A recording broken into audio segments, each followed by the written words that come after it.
দেখুন, রাজ্যের মুখ্যমন্ত্রী বলেছিলেন যে একটু ফোঁস করতে হবে। সেই রেস ধরে গোটা রাজ্য জুড়ে তৃণমূলের নেতারা, এমএলএ, এমপি চারিদিকে বিভিন্ন রকমভাবে চমকাচ্ছেন, ধমকাচ্ছেন। গতকাল সোনারপুর দক্ষিণের বিধায়ক লাভলি মৈত্র তিনি তৃণমূলের বিক্ষোভ মঞ্চ থেকে নাম করে সুজন চক্রবর্তী, সায়ন ব্যানার্জি 2011 সালে বদল হয়েছে, 2024-এর মধ্যে বদলাও হবে। এ তো সোজা ক্রিমিনাল ইন্টিমিডেশন, সরাসরি ক্রিমিনালি থ্রেট। উনি প্রভোগ করছেন, প্ররোচনামূলক বক্তব্য দিচ্ছেন, প্রভোগ করছেন জনগণকে, ইনস্টিগেট করছেন সামনে যারা বসে আছে। এমএলএ তিনি দাঁড়িয়ে দাঁড়িয়ে ক্রিমিনাল ইন্টিমিডেশনের কাজ করছেন থানা ঢিলছোড়া দূরত্বে। আমরা তো ভেবেছিলাম থানা সুমোটো অ্যাকশান নেবে, থানা অবধি আমাদেরকে আসতে হবে, এ তো অনভিপ্রেত। আমরা তো বুঝতে পারিনি যে থানা অবধি আমাদেরকে আসতে হবে। কিন্তু আমরা থানায় আসলাম, থানায় এসে আমরা গোটাটা জানালাম। অনেক এদিক ওদিকের পরে ওনারা একটা কমপ্লেন নিয়েছেন, কিন্তু পরিষ্কার কথা, খুব স্পষ্টভাবে আমরা যেটা বলেছি যে উনি যে পরিমাণে থ্রেট দিয়েছেন, এই থ্রেট শুধুমাত্র যে ফিজিক্যাল থ্রেট হতে পারে তা নয়। ওনার হাজব্যান্ড একজন আইপিএস অফিসার, আমরা কমপ্লেনে লিখেছি। ওনার হাজব্যান্ড একজন হাই র্যাঙ্ক আইপিএস অফিসার, যে কোনো মিথ্যে মামলায় আমাদেরকে ইমপ্লিকেট করে দিতে পারে। উনি যেভাবে বলেছেন বদলা নেওয়ার কথা, ফলত সেইটা নিয়ে আমরা আজকে থানায় জানিয়ে গেলাম। আমরা আশা রাখি থানা কর্তৃপক্ষ ব্যবস্থা নেবেন। যদি সোনারপুর থানা ব্যবস্থা নেন ভালো, যদি সোনারপুর থানা ব্যবস্থা না নেন তাহলে তার যা পরবর্তী জায়গা আছে সেটা আমরা করব, সেটা আমরা যাব।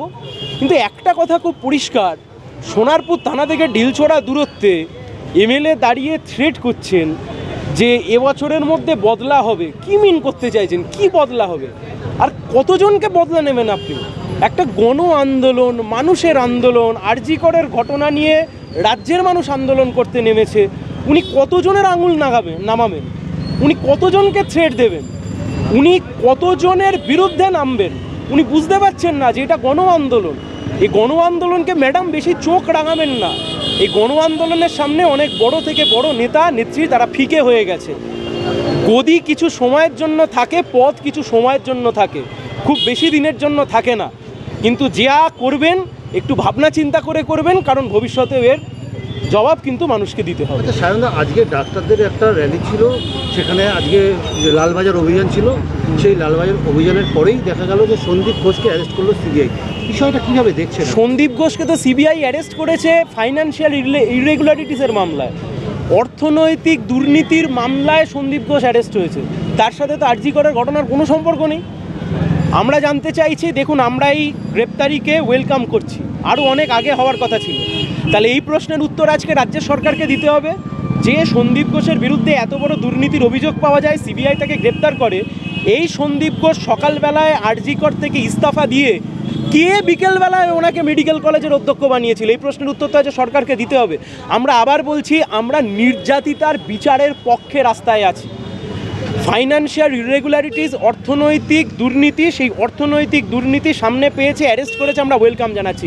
কিন্তু তার জন্য যেন না নির্যাতিতার বিচার সেটা যেন না পিছিয়ে যায়, সেই ব্যাপারে আমাদের সবাইকে লক্ষ্য রাখতে হবে। আপনি বাম ছাত্রনেতার একজন পরিচিত মুখ, সেখান থেকে দাঁড়িয়ে মমতা বন্দ্যোপাধ্যায় যে ছাত্র সমাজের উদ্দেশ্যে সেখানে সেই মঞ্চে দাঁড়িয়ে একাধিক যে মন্তব্য করেছেন, হুমকি, এবং সেখানে হুমকি দিতে দেখা গেছে এক প্রকার। সেখান থেকে দাঁড়িয়ে তারপর থেকে বিভিন্ন তৃণমূলের নেতানেত্রীরা একাধিক আপনার বিরুদ্ধে যা আজকে লাভলি মৈত্র বলেছেন, এরকম একাধিক নেতানেত্রী এই বিরোধীর উপর বলছেন। কী বলবেন? জনপ্রতিনিধিরা যদি এরকম উস্কানিমূলক বক্তব্য দেয়, জনপ্রতিনিধিরা যদি এখন মমতা বন্দ্যোপাধ্যায়ের থেকে অনুপ্রাণিত হয়ে গিয়ে গোটা রাজ্য জুড়ে ফোঁস করা শুরু করে দেয়, ওনারা বুঝতে পারছেন না যে ওনারা জনগণের বিরুদ্ধে ফোঁস করছেন। এখানে কোনো ব্যক্তি, দল, কোনো বিষয় নয়।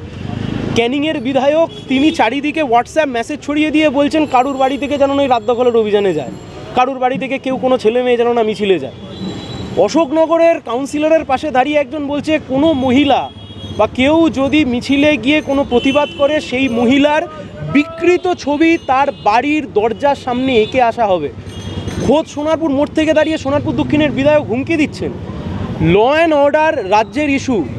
আমরা আশা রাখবো মুখ্যমন্ত্রী Mamata Bandyopadhyay as well as police মন্ত্রী উনি স্ট্রিক্ট ব্যবস্থা নিন। যদি ব্যবস্থা নেন ভালো, আর যদি ব্যবস্থা না নেন গোটা রাজ্যের মানুষ যেভাবে জেগেছে, মানুষকে কিন্তু থামাতে পারবেন না।